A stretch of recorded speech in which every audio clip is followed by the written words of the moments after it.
Sir, ಈ ಮನೆಯಲ್ಲಿ ಇರೋ ಯಾವ ಹುಡುಗರು ಮ್ಯಾನ್ಲಿ ಅನ್ಸಲ್ಲ. ನಾಲೆಡ್ಜ್ ಇದೆ, ಒಂಥರ ಸತ್ ಹೆಣ ತರ ಇರ್ತಾರೆ ಸರ್.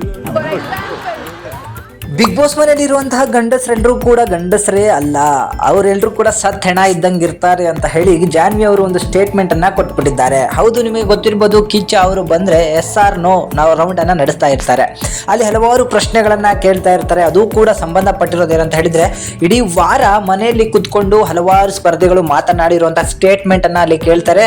ಅವರು ಕೆಲವೊಮ್ಮೆ ಮಾತನಾಡಿರೋದನ್ನ ನೋ ಅಂತಾನೆ ತೋರಿಸ್ಬಿಡ್ತಾರೆ. ಸೊ ಅವರ ವ್ಯಕ್ತಿತ್ವವನ್ನ ಜನಗಳಿಗೆ ತೋರಿಸುವಂತಹ ಒಂದು ಆಟ ಇದಾಗಿರುತ್ತೆ.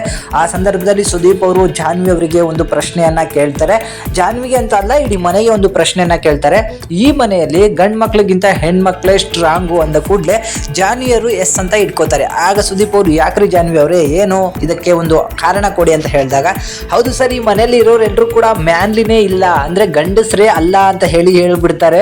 ಸುದೀಪ್ ಅವ್ರಿಗೆ ಒಂದ್ ಕಡೆ ಶಾಕ್ ಆಗ್ಬಿಡ್ತದೆ. ಏನ್ರಿ ಸ್ಟೇಟ್ಮೆಂಟ್ ಕೊಡ್ತಿದ್ದೀರಾ ನೀವು ಅಂತ ಹೇಳಿದಾಗ ಎಲ್ಲರೂ ಕೂಡ ನಗ್ಲಿಕ್ಕೆ ಶುರು ಮಾಡ್ಬಿಡ್ತಾರೆ. ಹೌದು ಸರ್, ನಿಜ ಹೇಳ್ತಿರೋದು, ಎಲ್ಲರೂ ಕೂಡ ಒಳ್ಳೆ ಸತ್ ಹೆಣ ಇದ್ದಂಗೆ ಇರ್ತಾರೆ ಅಂತಾನು ಕೂಡ ಅವ್ರು ಹೇಳ್ಬಿಡ್ತಾರೆ. ಇದು ಒಂದ್ ಕಡೆ ತಮಾಷೆ ಆದ್ರೂ ಇದು ನಿಜ ಅಂತಾನೆ ಹೇಳ್ಬೋದು. ಯಾಕಂತ ಹೇಳಿದ್ರೆ ಅವ್ರು ಒಬ್ಬೊಬ್ಬರನ್ನೇ ಉದಾಹರಣೆ ಕೊಟ್ಕೊಂಡು ಹೇಳ್ತಾರೆ. ಮೊದಲಿಗೆ ಸೂರಜ್ ಅನ್ನ ತಗೊಳ್ತಾರೆ. ಸೂರಜ್ ಕೇವಲ ರಾಶಿಕಾ ಬಾ ಇಲ್ಲಿ 5 ನಿಮಿಷ ಅಂತ ಹೇಳಿ ಒಂಥರ ಸತ್ ಹೆಣ ತರ ಮಾತಾಡ್ತಾನೆ. ಇನ್ನು ಗಿಲ್ಲಿ ಅಂತ ಬಂದ್ರೆ ಅವನಿಗೆ ಸ್ವಂಟನೇ ಇಲ್ಲ ಅಂತ ಹೇಳಿ ಮಾತಾಡ್ತಾರೆ. ಇದು ಕೂಡ ಎಲ್ಲ ಒಂದು ಡಬಲ್ ಮೀನಿಂಗ್ ಹೋಗಿ ಸುದೀಪ್ ಅವರು ಕುತ್ಕೊಂಡು ಬಿತ್ಕೊಂಡು ಎಲ್ಲ ನಗಾಡ್ಲಿಕ್ಕೆ ಶುರು ಮಾಡ್ತಾರೆ. ಜೊತೆಯಲ್ಲಿ ಕೂತಿದಂತ ರಾಶಿಕಾನು ಕೂಡ ಸಿಕ್ಕಾಪಟ್ರೆ ಇದು ಶಾಕ್ ಆಗ್ಬಿಡ್ತಾರೆ. ಇವಮ್ಮ ಏನ್ ಹಿಂಗೆ ಗಂಡಸ್ತಾನದ ಬಗ್ಗೆ ಎಲ್ಲ ಮಾತಾಡ್ಲಿಕ್ಕೆ ಶುರು ಮಾಡ್ಬಿಟ್ಟಿದ್ದಾಳಲ್ಲ ಅಂತ ಹೇಳಿ. ಬಟ್ ಮನೆಯವರೆಲ್ಲರೂ ಇದನ್ನ ಕಾಮಿಡಿ ರೀತಿಯಲ್ಲಿ ತಗೊಂಡಿದ್ದಾರೆ. ಬಟ್ ಈ ವಾರ ಸ್ಟಾರ್ಟ್ ಆದಾಗ ಜಾನ್ವಿ ಮನೆಯೊಳಗೆ ಉಳ್ಕೊಂಡಿದ್ದಾರೆ. ಈಗ ಸದ್ಯಕ್ಕೆ ಈ ಮನೆಯಲ್ಲಿ ಈಗ ವಾರ ಸ್ಟಾರ್ಟ್ ಆದಾಗ ಗಂಡಸರ ಗಂಡಸ್ತನವನ್ನ ತೋರಿಸ್ತಾರೋ ಅಥವಾ ಹೆಣ್ಣು ಮಕ್ಕಳೇ ಸ್ಟ್ರಾಂಗು ಅಂತ ಹೇಳಿ ಬಿಟ್ಕೊಡ್ತಾರೋ ಕಾದು ನೋಡ್ಬೇಕು. ಯಾಕಂದ್ರೆ ಎಲ್ಲದರಲ್ಲೂ ಕೂಡ ಜಾನ್ವಿ ಅವರು ತಮಾಷೆಯಾಗಿ ತಗೊಂಡು ಗಂಡಸ್ತನದ ಬಗ್ಗೆ ಮಾತನಾಡಿದ್ರು ಅಂತ ಹೇಳಿದ್ರೆ ಗಂಡು ಮಕ್ಕಳಿಗೆ ಎಲ್ಲೋ ಒಂದು ಕಡೆ ಅವಮಾನ ಆಯ್ತು ಅಂತಾನೆ ಅರ್ಥ. ಬಟ್ ಮನೆಯಲ್ಲಿ ಉಳಿದವರು ಇದನ್ನ ಕಾಮಿಡಿಯಾಗಿ ತಗೊಳ್ತಾರೋ ಅಥವಾ ಸೀರಿಯಸ್ ಆಗಿ ತಗೊಂಡು ಜಾನ್ವಿಯವರಿಗೆ ಗಂಡಸ್ಥಾನ ಏನು ಅಂತ ಹೇಳಿ ತೋರಿಸ್ತಾರೋ ಕಾದು ನೋಡಬೇಕು.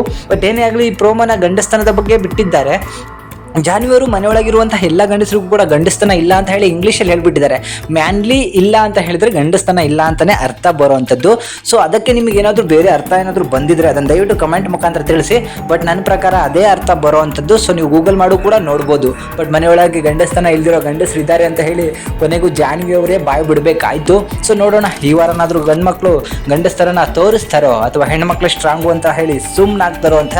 ಬಟ್ ಈ ಒಂದು ವಿಡಿಯೋದ ಬಗ್ಗೆ ಮತ್ತೆ ಈ ವಾರದ ವೀಕೆಂಡ್ ಬಗ್ಗೆ ನಿಮಗೆ ಏನು ಅನ್ಸುತ್ತೆ ಅದನ್ನು ಕಮೆಂಟ್ ಮಾಡಿ ತಿಳಿಸಿ. Thank you.